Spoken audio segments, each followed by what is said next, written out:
everyone.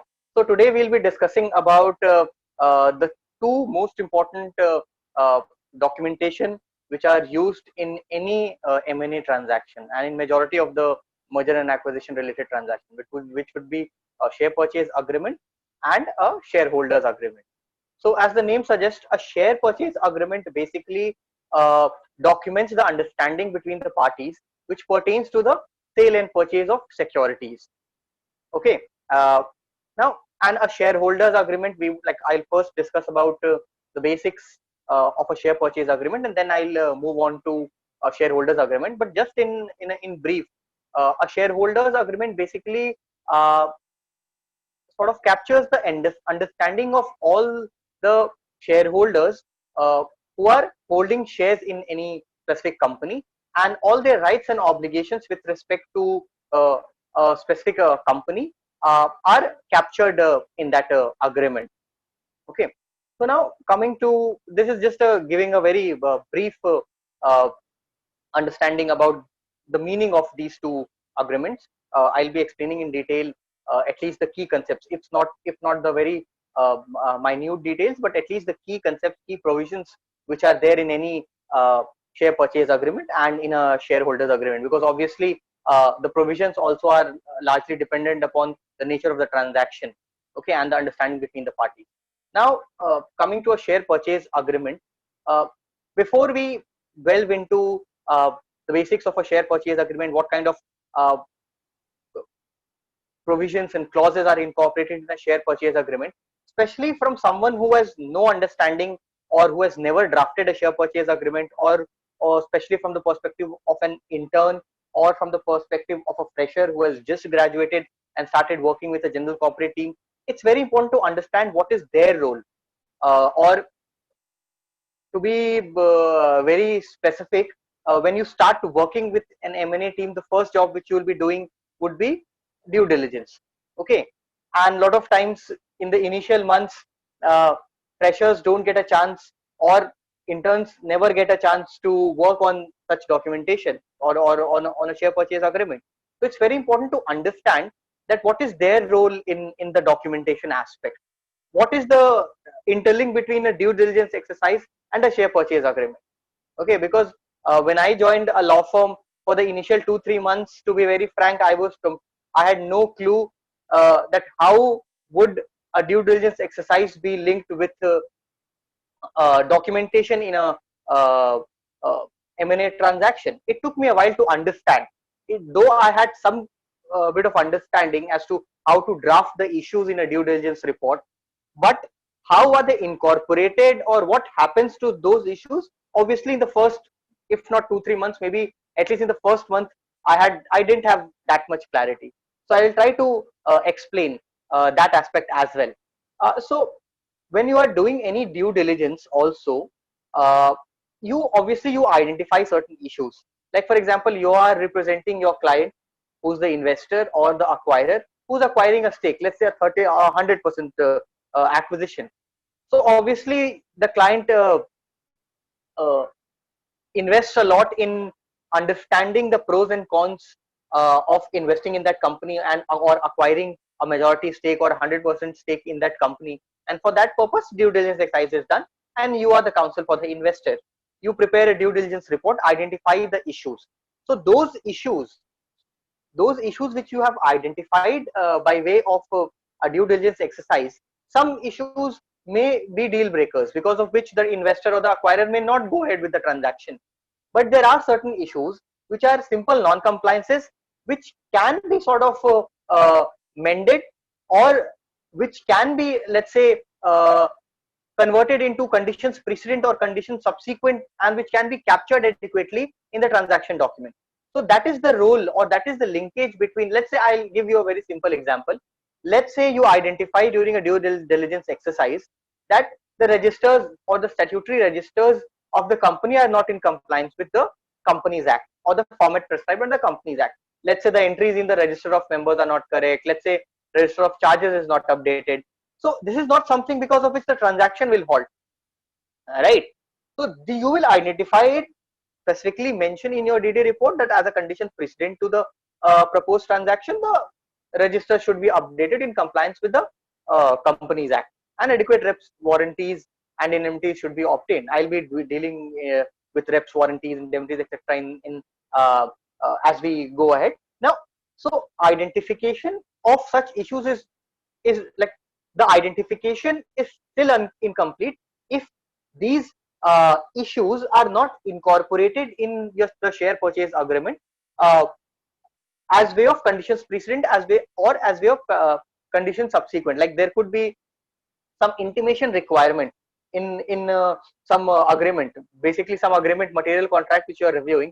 It says that uh, in case of any change in control, you have to intimate the concerned party, the party to that concerned agreement. So obviously you will document it in the share purchase agreement. Okay, so this was I just wanted to draw a linkage between the role of a fresher, or someone who has just graduated. How, like, why is understanding of share purchase agreement important for them also? It's not as if it's a, like, while doing due diligence exercise, you don't have to do a very mechanical exercise. You have to understand that each and every issue which you are identifying will ultimately form part of the documentation itself.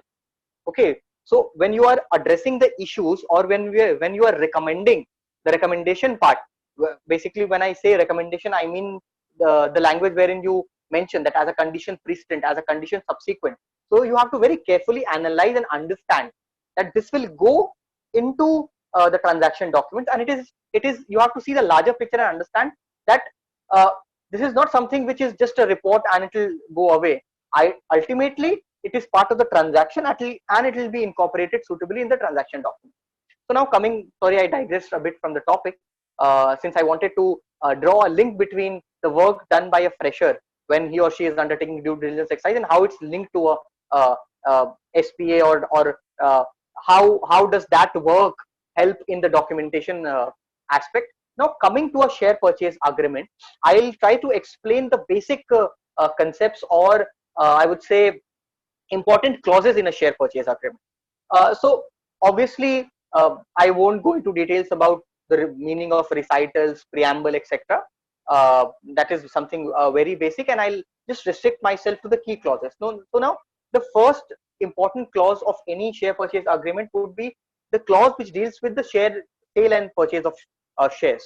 There would be a operative clause which would say that look, the shareholding pattern of the company is so and so. The purchaser has agreed to purchase X number of shares from X number of shareholders at X price. The pre-shareholding pattern as on the signing date is this, and the post-shareholding pattern post the acquisition of shares would be XYZ. Now, again, coming to this concept of signing and closing. So a lot of times when you have just graduated and started working, you may not have learned, or you may not be knowing about this concept of signing and closing. What's the difference? Uh, at least I didn't know. So that's why I'll stress upon those facts which used to sort of, when I just started working on, let's say, day 1, day 3, something which I had to ask someone, or let's say Google. So this is something I would again try to explain. So a lot of times what happens, again I'm linking it to the due diligence only. A lot of times what happens is that you identify certain issues with the company. Okay, let's say the registers are not in order, let's say some minor non-compliance is there, some registration has expired, some contract has expired, some insurance policy has expired, some specific insurance policy does not cover all the employees. So there could be 5-10 such issues. Like, I'm just giving a rough number, there could be 20 issues also, depending upon the company. So obviously, as an investor, as an acquirer, uh, if I'm investing in the company, or if I intend to acquire stake in the company, I would want to ensure that before I spend, or before I invest in the company or acquire shares of that the company should be in compliance, at least in material compliance with the applicable law. So I may sign the agreement and agree to acquire shares or invest in that company, but at the same time I would also caveat it by writing that this is subject to the conditions precedent identified being satisfied. All conditions precedent must be done by so and so date, and after those conditions precedents are met, then the actual remittance and the transfer of shares takes place. Before that, one slight clarification I would want to give. So when I'm using the word share purchase agreement, it would entail an acquisition of shares. In case there's an investment and shares are being issued, then instead of share purchase agreement, it would be a share subscription agreement. So just for clarity purposes, I wanted to explain it. So again, coming to the concept of signing and closing. So if there are certain conditions which are required to be met before the actual remittance and transfer of shares is uh, expected to take place, then there would be a difference between signing and closing. Let's say the parties may agree and execute the agreement, let's say today. Okay, let's say today is any random date. Let's say today is 1st of December. So I may agree to acquire shares of the company or invest in that company, subject to fulfillment of conditions precedent by let's say the sellers. Once those conditions precedents are met, only then the actual remittance and transfer of shares will take place. But at the same time, that doesn't mean that for perpetuity the conditions precedent can be met. There has to be a long stop date. Again, this concept of long stop date, basically parties agree that all conditions precedent must be met by so and so date. Let's say the conditions present are not met by so and so date, parties obviously have the right to extend that long stop date by a mutual agreement. But let's say the long stop date is so and so, and the CPs are not met by that date, and let's say the investor or the acquirer doesn't want to extend the long stop date, then obviously the agreement will terminate.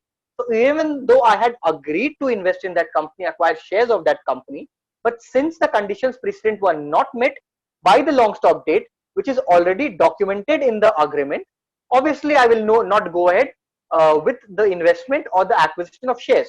So that is the concept of long stop date. And obviously this concept of signing and closing, there's no hard and fast rule that for all transactions the signing and closing have to be on a different date.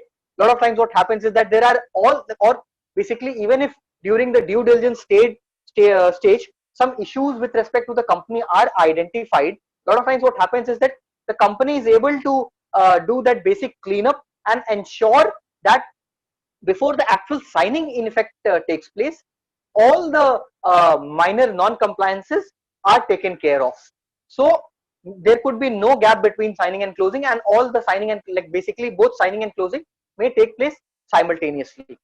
So basically, coming back to the discussion on the major provisions of a share purchase agreement, the first uh, part would be the documenting the basically the sale and purchase of shares, wherein parties are agreeing to acquire shares. Parties are agreeing that one party is agreeing to acquire shares, the other party is agreeing to sell the shares.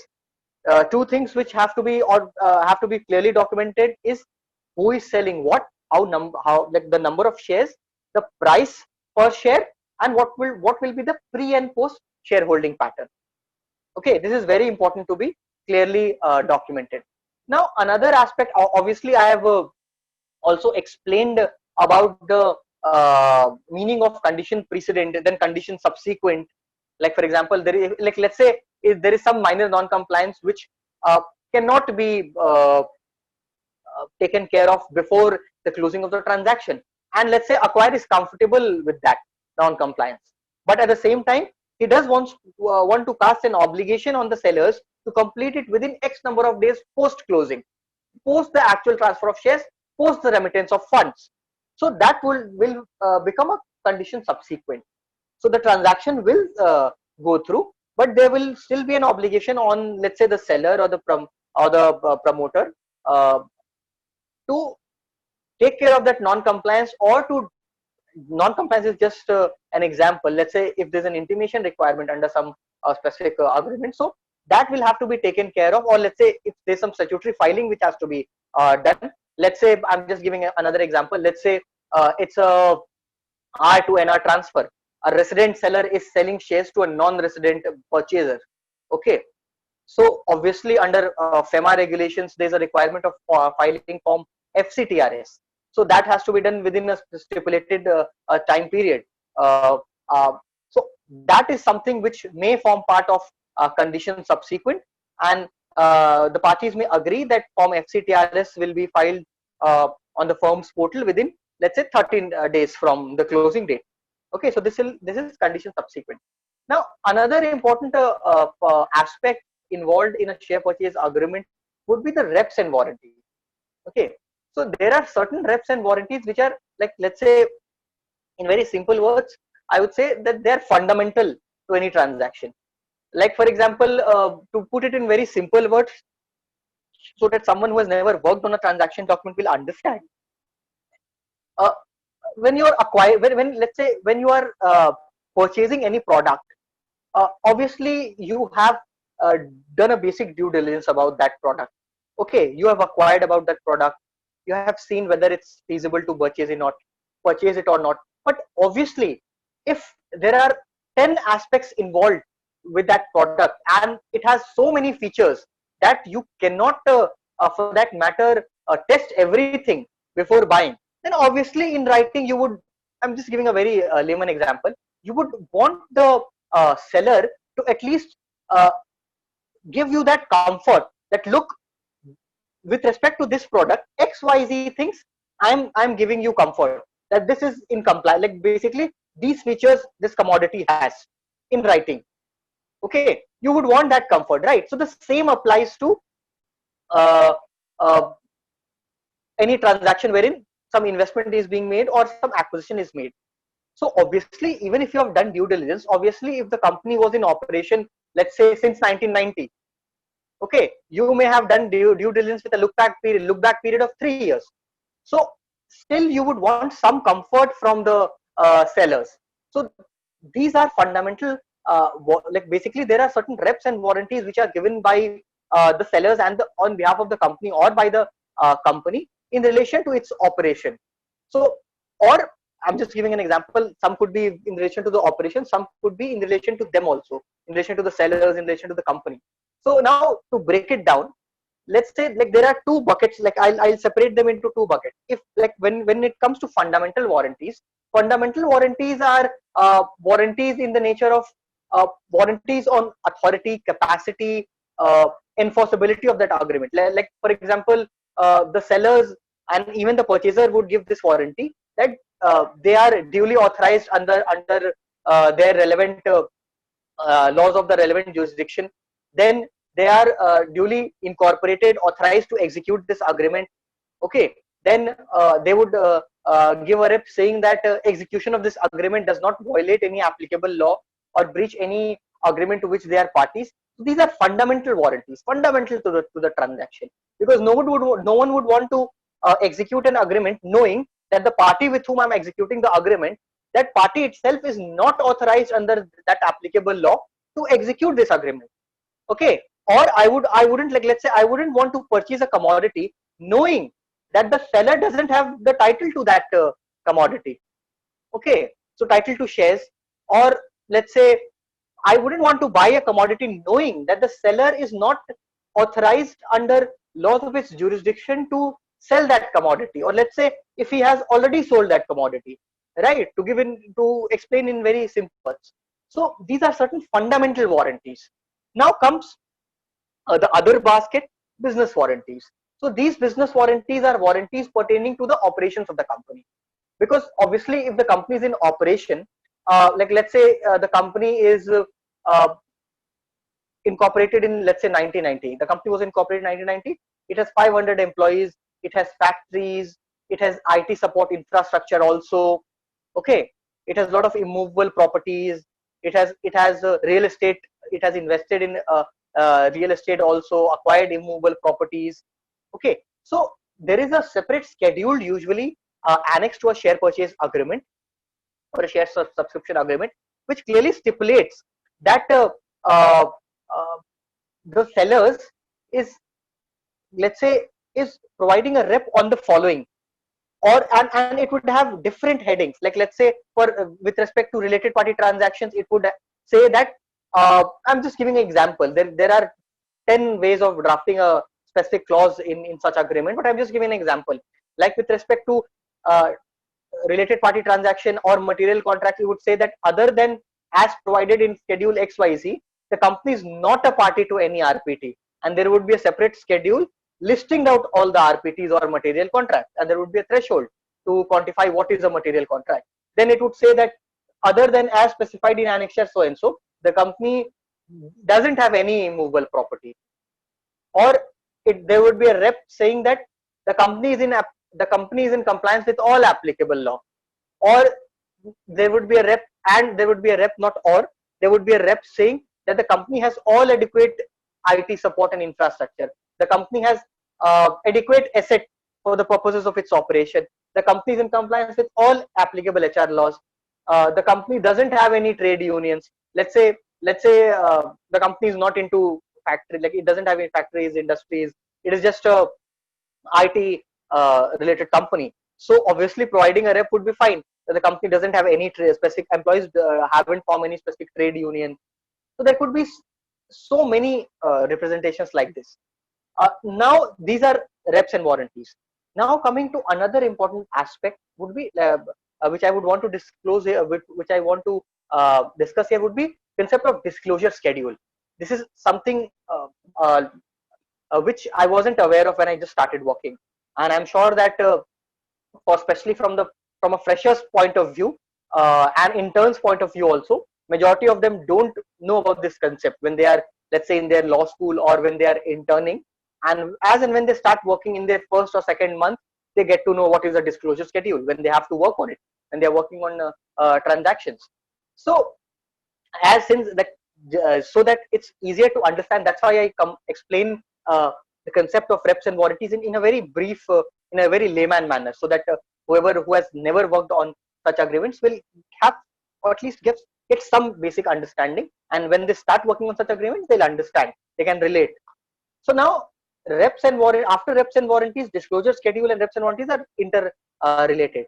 Reason being is that now again I'll just give a very layman example. Like, just suppose that you are running a company since 20 years. Okay, now there's an investor who intends to buy your company, or buy a majority stake in the company. Obviously, when you are as a seller, you would want to, let's say, if you're selling your company, you would want to ensure that the investor is getting adequate comfort. At the same time, investor would want to mention all types of reps and warranties which he possibly can. And reps and warranties is a highly negotiated schedule in a share purchase agreement. But at the same time, you'll have to understand that there are certain reps and warranties which are not, like, basically they won't stand the test of not being in breach. Okay, like, let's say there is a blanket rep saying that there is no non-compliance of any applicable law. So obviously, as on date, there could be some non-compliance, okay, which is not documented, even if it's documented as a condition precedent, or like let's say you first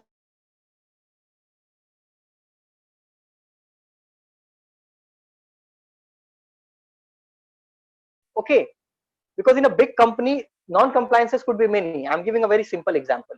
So non-compliances could be many. Then what to do?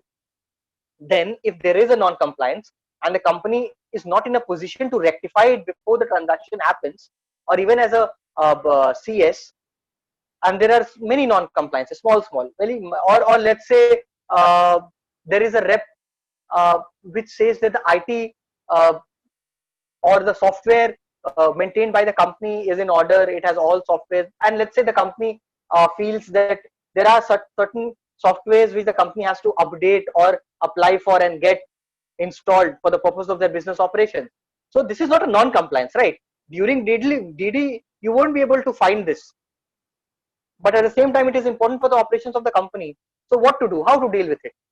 The investor is pressing hard that I want a rep saying that you are in compliance with all applicable law, you have all softwares and assets in place. How to deal with it? The company has all IPR, intellectual property. So how to deal with it? So let's say if as a seller, you agree that okay, I'll have this rep, but you will be in breach of this rep, right? Because you don't have that adequate IT infrastructure. Okay, so what you will do is that you will disclose it in a disclosure schedule, which will form part of the share purchase agreement itself. So as on signing date, As on signing date, you will have a reps and warranties scheduled annexed to the SPA, share purchase agreement, saying that look, I'm in compliance with all applicable law. I have all registers in place. I have all employees. I have complied with all HR related compliances, HR laws. I have all assets in place, all IT infrastructure in place. Okay, and those reps get repeated on the closing date. The same representations warranties should stand true on execution date and should stand true on closing date also. But at the same time, if you have a disclosure schedule, you can make certain disclosures that look, against this specified rep, the rep says that the company has adequate IT support. Against that rep, you can make a specific disclosure that look, I don't have adequate IT support, and I have applied for so and so software or anything. Like for example, if there's a minor non-compliance, you can again, and there's a specific rep specifically dealing with compliance with applicable law, and there are 5 minor non-compliances. So you can disclose it. Okay, and similarly, this disclosure letter gets updated right before the closing date and again handed over to the purchaser. And obviously, given the paucity of time, I may not be in a position to discuss everything pertaining to a share purchase agreement. The last concept which I would be discussing, which is very standard in any share purchase agreement, share subscription agreement, would be indemnity. Concept of indemnity. Like obviously, the reps, warranties, covenants, etc., are documented in a share purchase agreement. But let's say there's a breach of it, then what happens?